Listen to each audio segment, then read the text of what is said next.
And gentlemen, episode 56 has arrived. It is time for the Premium Sports Cup. As we are, getting further into the series, the stakes are getting higher, and this is a 7-race championship. 3 will be in episode 1, 4 will be in the second episode. Might switch that around, it depends on what the episode mix, or the length of each race is. But I know there's at least one race that's pretty short in the second half of the championship. I would know that because I was kind of there. I wasn't in any of the races. I didn't get that far. I didn't qualify for shit, but... I'm kind of like the administrator of the series. One of 3, but one of them was in the championship, so they couldn't really do a whole lot of administrating, so it was mostly down to me and Nitori to do that. At any rate, 7 races... I don't remember the full track list. Probably should have written that down, but... that's part of the surprise. Oh, surprise, we're doing this track next. Like, there's not many surprises to pull. There's only so many tracks in the game, and not all of them are really suitable for cars of this pace in the 720 category, so... yeah. With no further delays, let's just go into the first race.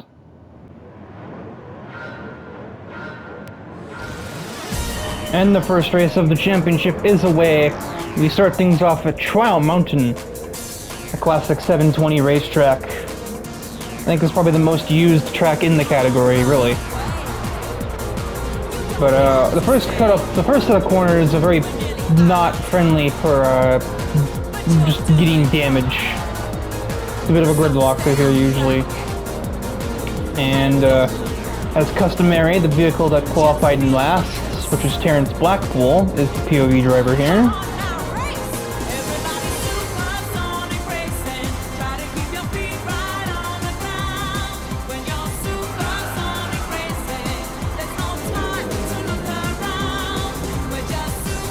There we go, that was weird.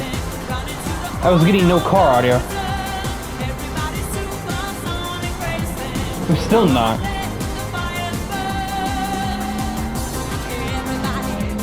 I'm only able to hear Terrence's Viper if I'm in cockpit view. If I change camera views... Never mind, now I'm hearing his car. He's already up into P12, we're not even through the first lap yet.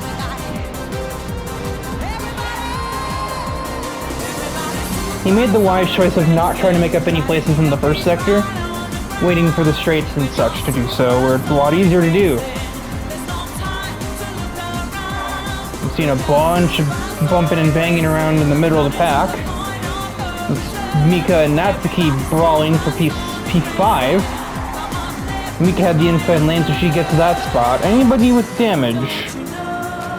Oh, Brian Ice did. And Natasha Harris. I don't think those are correlated, though.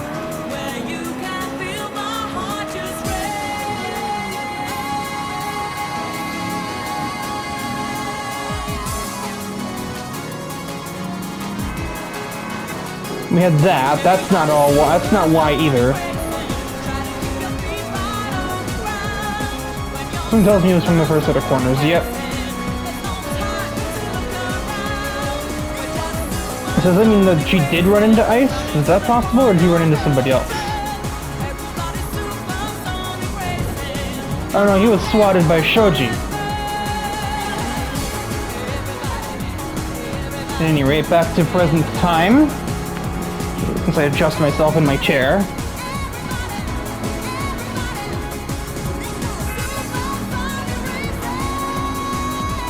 Even on lap 2, apparently, these corners are still making a bit of a mess. Stephanie and Mika now have a bunch of damage from that interaction. Let's see it again from how they saw this. Stephanie has a slight run here, not much though. And then suddenly Paul Valentine appears that forces action from Stephanie.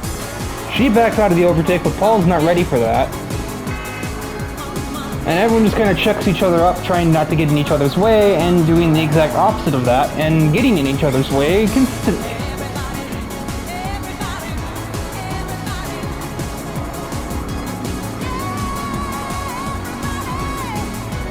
Down the inside for the Viper. It's not going to quite work, though. Not well on the exit, though.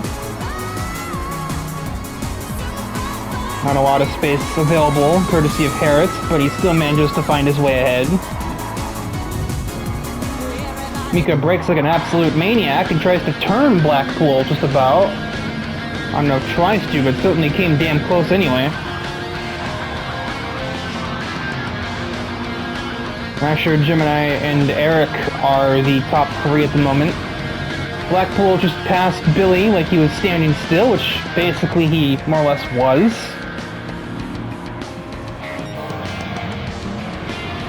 Gemini is getting marginally closer to Thrasher, but I don't really know if that's going to be enough. He's going to have to make a bigger gain. Well, that's certainly a bigger gain, yes, as requested.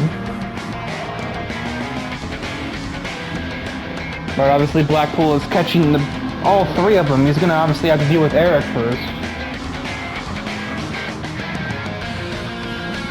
The Mach 40's horsepower enough to keep Gemini at bay, at least for now. Mika and Stephanie have to pit for their turn 1 kerfuffle, including Paul Valentine, who also, I think, has to pit, I'm sure, yeah. Also Cam and Danvers, based on their damage types, I'm thinking that's interconnected.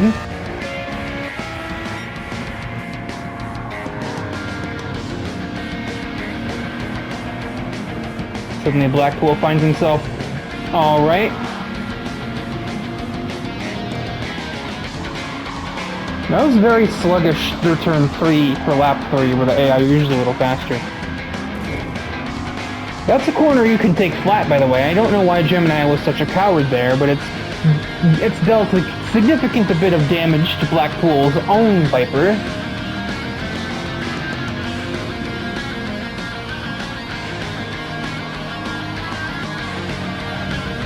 And he's certainly feeling the effect already.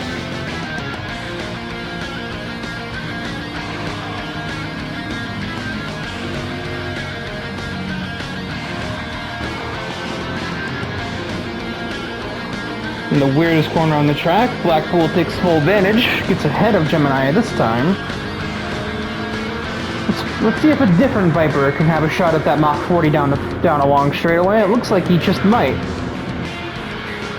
And indeed into the hairpin. Later braking from the SRT-10, you might have this done. Thrasher covers, gets to his outside, makes him change his line, but it does not matter.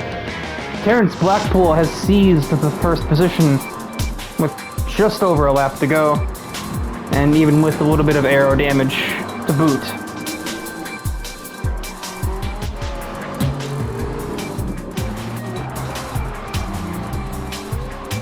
Blackpool is not the only driver who's been massively on the move in this race either, as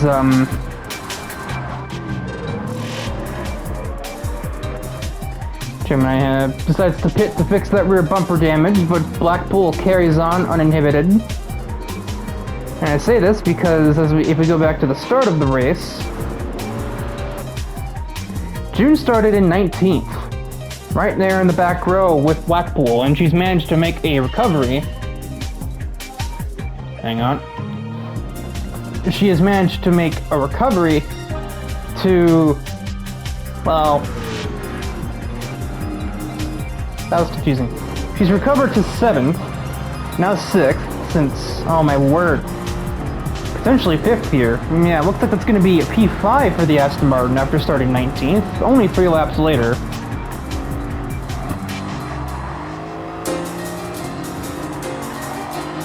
So for anybody that's thinking, oh, the player always, I as the player always go from last to first, well, I'm not the only one, because June Summers is not that far off that same track record. It's also not that far off a snap oversteer in a race, by the looks of things.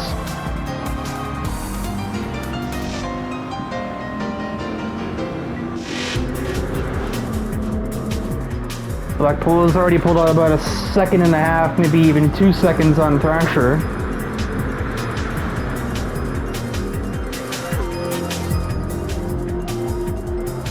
And many more seconds on the rest of the grid. Actor's probably feeling a bit ripped off right now because he's obviously by far the second fastest car on this racetrack. But Blackpool has pulled something out of the hat today, to say the least.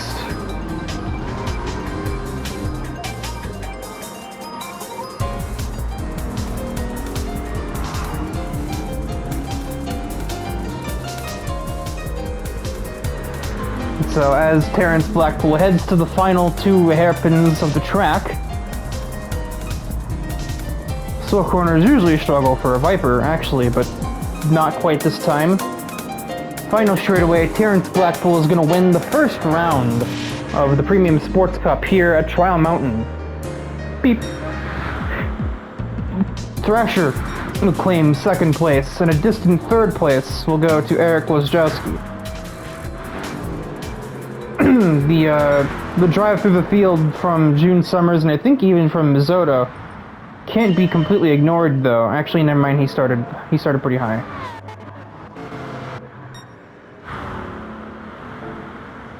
Yeah, Terrence Blackpool is the winner. I think Summers had an equally impressive drive as him, though. Getting from 19th to 5th as an AI is a lot harder. Billy Stuber sorted on pole, but he only manages P7 as the Porsche Cayman lacks the necessary straight-line speed for a track such as this, with its two very long straightaways. So, the front stretch and the back stretch with all the hills, and the straightaway between the downhill or uphill weird left corner and the final two hairpins, that's not exactly a short shoot either. It's definitely long enough for a Porsche Cayman to be losing time. So the odds are stacked against Billy, and honestly for him to come away with P7 is, if nothing else, probably more representative of how many cars took damage during the race. I think Natsuki is the leading car that did not receive damage, so 8 vehicles.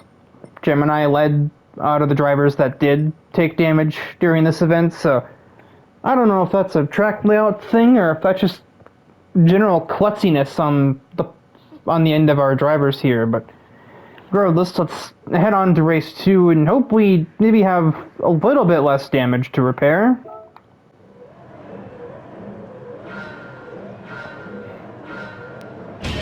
The second round of the championship is underway, and we are at Circuit the Spa. And this is, we can already see the all-wheel drive advantages paying dividends for Cam Walker, who is the POV driver. He's going to send it and get sent into a wall. And he gets some rear-end damage for his trouble. I'm not really sure if that was the most calculated maneuver from the Audi R8 driver. I'm just going to look back at his amazing decision-making there.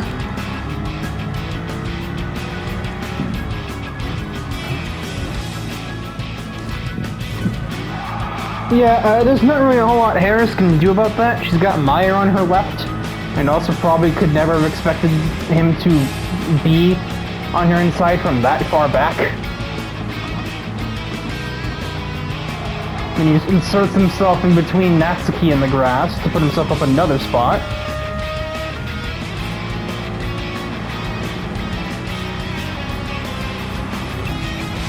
I can't tell if he was trying to push Natasha ahead of Billy or if he was trying to send her a message of, hey, stop that. We had damage up here. Brian Ice just drove straight into the back of Eric.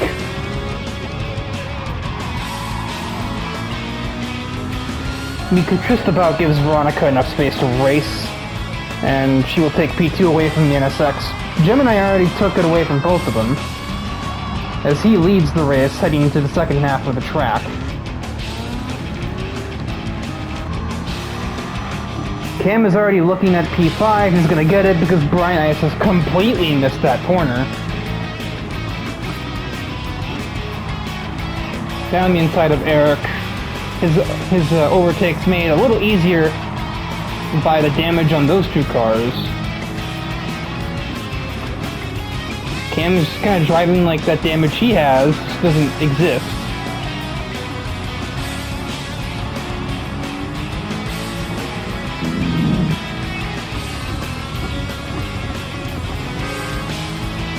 Okay, yeah, that was a weird line from Veronica, but still not really her fault.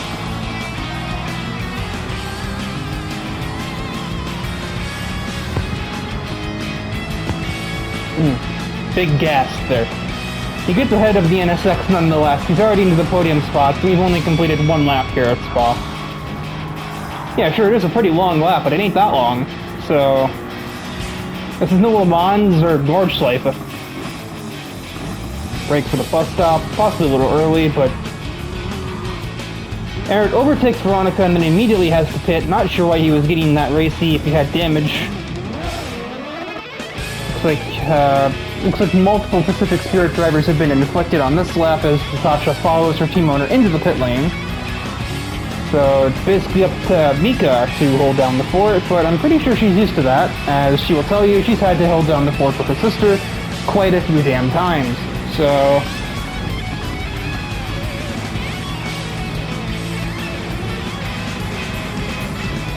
but she cannot stand up to the sheer speed that Cam just took through Eau Rouge and gives up P2 to the R8. I have a bump there. Only a matter of time before Cam will catch up to Gemini, I would say. He's going at an absolutely rapid pace.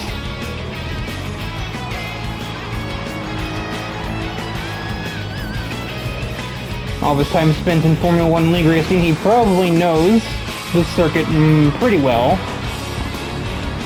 I feel like most people do, just due to the track's notoriety. Alright.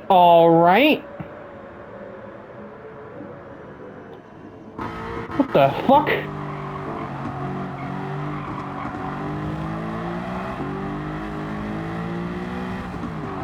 Alright, well that was just a bad exit from Gemini that Cam wasn't ready for, but this is just...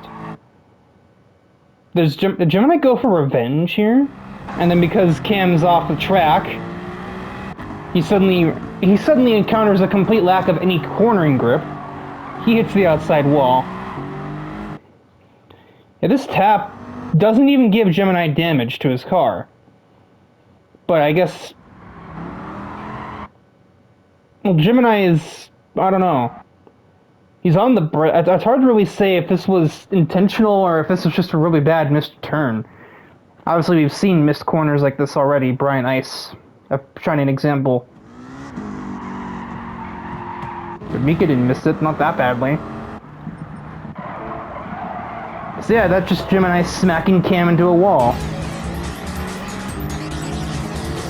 Now Cam has to try and stick with the Viper despite having an absolutely knackered car. He's gonna try and overtake. They make more contact. Cam's driving, looks like he's drunk, but that's just because he has a lot of suspension damage from getting smacked into a wall. Mika's probably seeing this and licking her lips at the moment. What the fuck? I changed the camera angle for 2 seconds and suddenly Cam just vanishes off the face of the planet.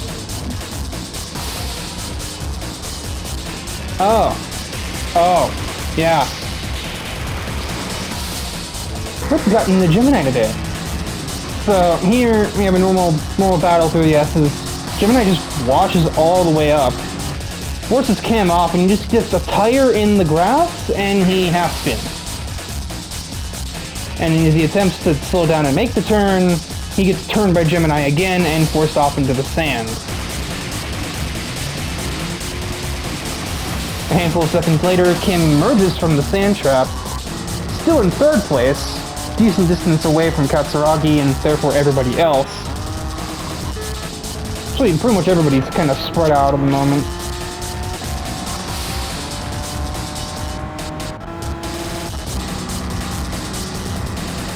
Cam is still on a mission. He's getting back up to them, but his car is not turning too well because of all of its damage.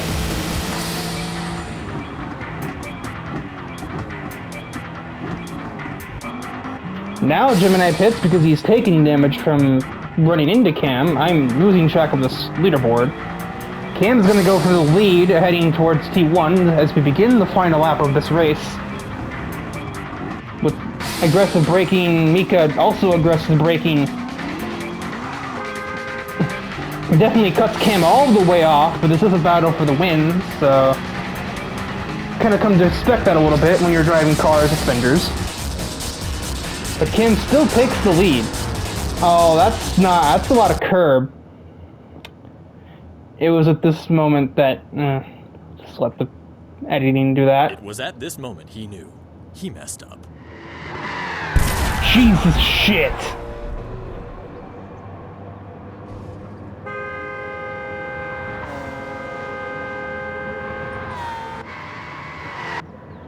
Yeah, the way he entered Eau Rouge so wrong because he has a bunch of suspension damage. You can see on the... Yeah, that's not how that car is supposed to do that. He's supposed to have plenty of grip as he heads into the left there. Because of that slide, he overcorrects, finds the curb, finds grass. He thinks all-wheel drive is going to save him. It doesn't. Snaps. Gets big air over the crest at Raidillon. And when the car lands, oh, it is not happy.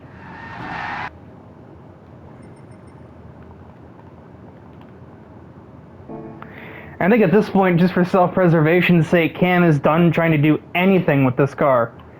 He's not on the gas, brakes, he's not turning the wheel. Oh, he is turning the wheel. Why is he doing that? But he's just done. He's given up any hope of continuing to drive this car, and that is a 106 mile an hour head-on impact to that wall on the outside of Eau Rouge, and goodbye. That R8 is outie here. That thing is not going anywhere, and the thing is, because the car is so far off the track, we didn't need a red flag at the time. I'm thinking later on, though, we probably should have thrown that, because this is Cam's reaction to what has happened. He putzes forward and uses what little is left of his R8, which is basically just an engine and four wheels, and he pulls the Public Lobby Classic on Gemini, exacting his revenge and totaling both of their fucking cars. As you can see, Gemini has sustained a lot of engine damage from that.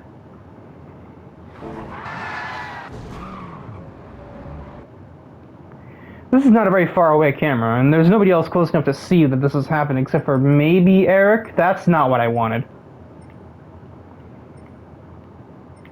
Motherfuck.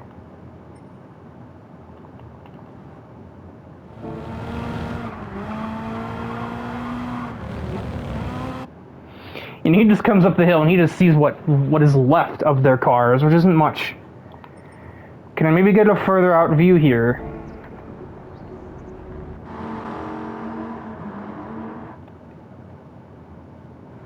This looks like it should be good.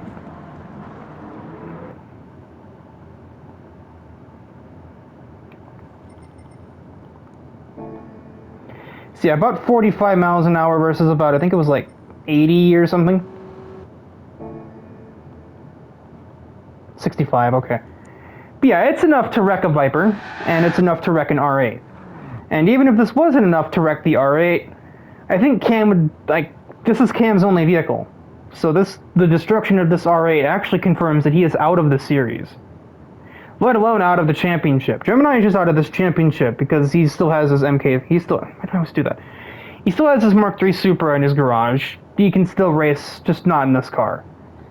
But, the Viper is toast. Despite what it looks like with it moving there, you're not going to fix that when you take it back to the garage. Cam's R8 is toast, and even if it wasn't, if you were somehow able to fix this thing, he's getting the banhammer, because there's no way he didn't do that with some intent to hurt Gemini because he cost him championship points. I mean, he drove fucking backwards. Like, you cannot begin to defend that. When we look at this crash, and that'll be it for race 2.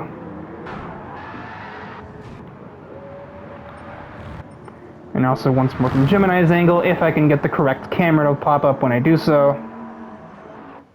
I cannot.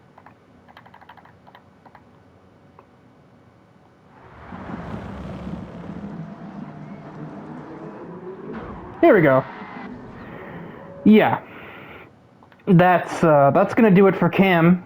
That's gonna do it for Gemini's championship. That's gonna just do it for Cam here in the Challenge Series. He's gone. His car is destroyed. His reputation's destroyed. and he's barred for life.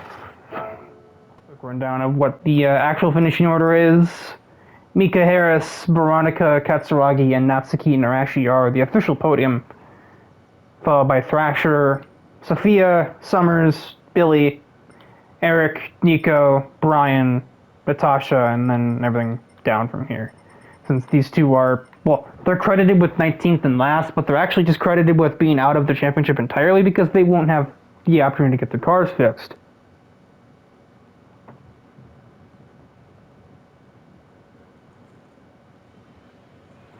So they don't technically earn anything because they didn't finish. So now, with that said, let us head into third race, where hopefully we don't have anybody get taken out of the series. That would be nice, I suppose, you know? And the third race is green.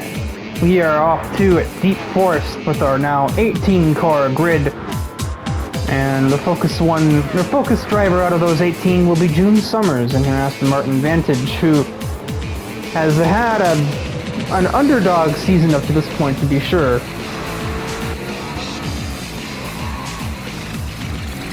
And despite starting last here, looks to continue that form and aim for another top 5, probably. She's had 2 top 5s already up to this point, so much less would probably be called a call to disappointment. She's not made a whole lot of progress yet, but it's kind of hard to when everyone's too wide, 2x2 down the whole grid at the moment. Let's see at the Aston Martin and all of its. That's not a V12. I'm done. See what the Aston Martin can do in a straight line anyway. There isn't really such a. My god damn it. There are very few cars in this category that don't have some straight line speed. I don't really know where the Aston Martin ranks among them, but based on our sample there, it must be pretty decent. Sneaks down the inside of Thrasher. Might get that on exit. Oh dear god. Oh dear, hold on to it. Some 2 cars with damage, Stephanie and Terrence. Probably just a low speed impact at the hairpin, that's pretty common. What am I looking at here? Or rather, what is Mika looking at here? We're looking at June Summers making up 4 places on the way into turn 1, I guess, so now she's gotten into high gear to say the least, and she's already into the top half and then some. On the outside of Jake, that becomes the inside, another smooth move there. Nearly smacked straight into the back of the Cayman driver. He's one of the few instances of a car with bad top speed performance in this category. Really the only other one in this race that has such a problem is Veronica's NSX. Everything else has at least decent top speed.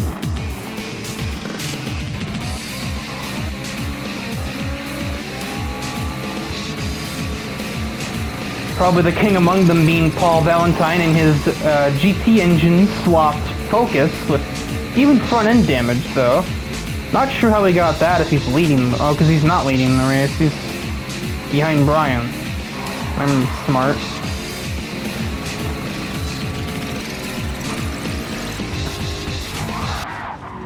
Now he had to brake for the kink there, and that's put him in the wall. That's where he's gotten his damage from, just driver errors.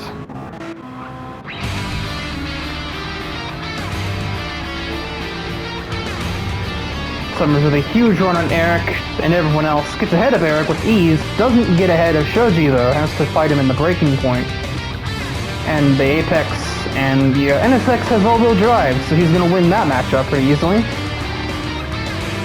But seeing Summers there, he has to brake for the kink there, allowing the Aston Martin to pass. Valentine has to pit.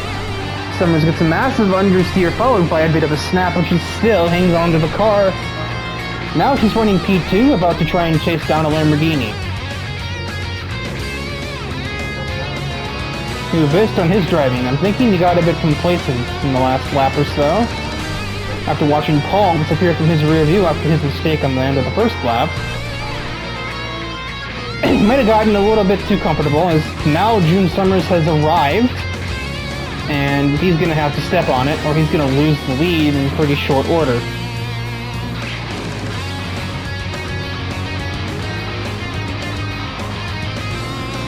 Oh my word.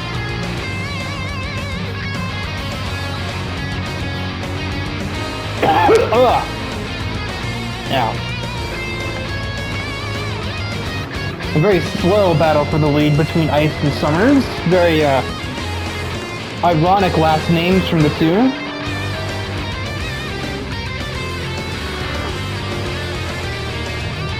And it looks like it's summertime.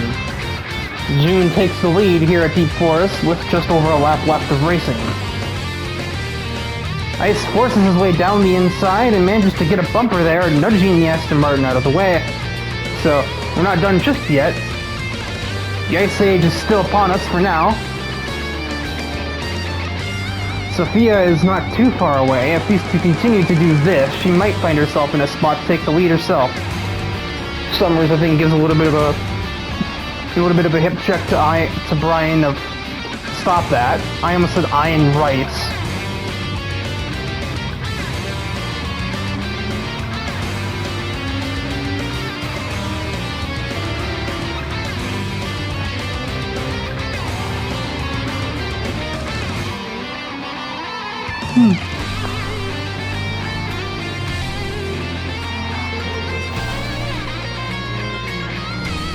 Not really much going on up or down the field at the moment.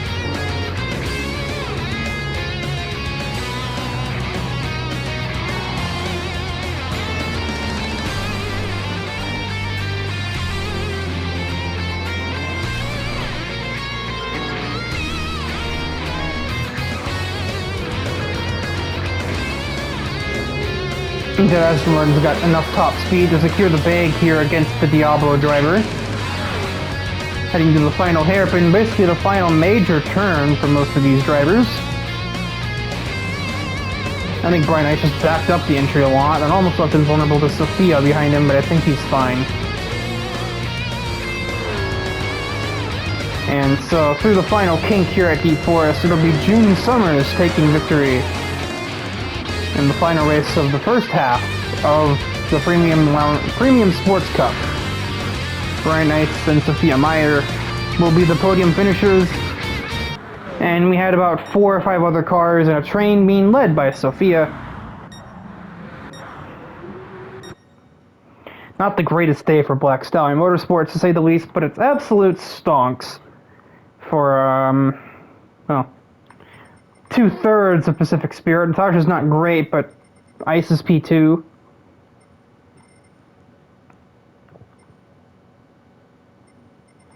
Really bad day for Porsche, no less.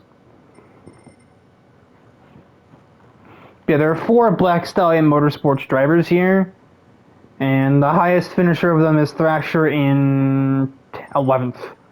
11, 12, 14, 15 for Black Stallion. Definitely a race to forget for that team. So that's going to do it for the first half of episode 56. Indeed, these races have ended up being longer. The races themselves weren't long, but they had a lot to look at. The multiple good runs from drivers in Trial Mountain, which justified a second look, and then the absolute fiasco of Spa, which was normally going to be only about an 8-minute race, ended up being a 12 or so minute recording. And now, this one will hopefully be a bit shorter as we cap off the episode until, well, they get uploaded at the same time, pretty much. So, for you, it'll be about maybe a 5-second ad later, but for me, it's going to be like an hour later. To the next thing kind of stuff.